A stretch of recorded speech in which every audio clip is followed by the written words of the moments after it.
My name is Kevin Clazel. I'm the Associate Dean of the College of Atmospheric and Geographic Sciences at the University of Oklahoma. My passion is not only weather but baseball.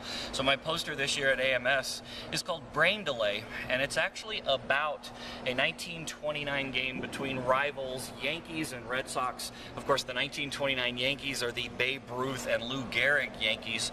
And during a doubleheader on a Sunday afternoon, they have a storm that approaches from the west, and I contend that even though we don't have radar or satellite back in 1929, if you look at the NCDC statistics, it's evident that rainfall of over an inch or more is occurring up and down the East Coast, not only the day before, but the day of. So you're talking about a large synoptic scale, squall line, derecho type event, which approaches New York City from the west. Of course, back in 1929, Yankee Stadium, if you look out to the west, the Bronx only had 4-story buildings, and so this was something that you could have certainly seen coming.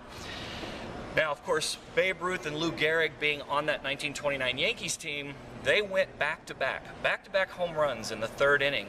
And with a 3-0 lead, the Red Sox go out in order in the top of the fifth. And so we're in the middle of the fifth inning. It's an official game. Could have been called at that point with threatening weather on the way. In fact, looming just over the right field bleachers. The right field bleachers in Yankee Stadium were called Ruthville. General admission seating, 9,000 people out in the bleachers. Those 9,000 people were there for their hero. They wanted to catch home run balls because that's where Babe Ruth always hit those home runs.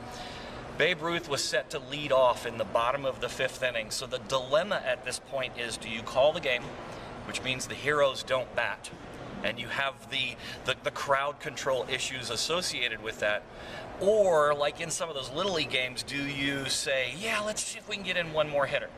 Well, not only did they get in one more hitter, they got in two. Both Babe Ruth and Lou Gehrig hit in the bottom of the fifth inning, but by then it's too late. The storm has already arrived.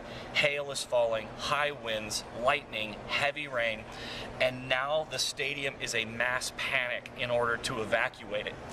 2 fatalities, dozens of injuries, and these are injuries that we've seen through the years, not just in Yankee Stadium in 1929, but the Mayfest hailstorm in Fort Worth. So we're talking about injuries in large hail and winds, the stampede, broken bones, cracked skulls. So these are not, the normal injuries. These are life-altering injuries in many instances, not to mention the 2 fatalities. The 2 fatalities were, of course, our vulnerable populations, a young girl, an elderly man, and of course the human stories of those are tragic, because in the case of the young girl that died, the brother tried to save her, couldn't. The only reason they were at the ball game was because they were supposed to go the day before, but the boy got sick, so they had to go the day after. So the human dimension of this in terms of the individual tragedies, 2 lives doesn't sound like much in terms of the grand scheme of some of our weather disasters, but every death is an important one when you're talking about weather-ready nation. The purpose of the poster is to raise awareness. It's to raise awareness that many of our large venues still have these same issues. Many of our large venues don't have the ability to get weather radar on site or data on site or have even local decision making.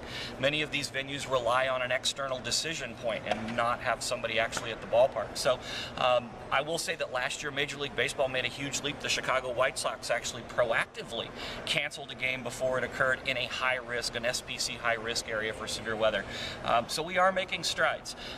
One little footnote to this story, many of the stories of this particular event talk about Babe Ruth running out into right field and saving people.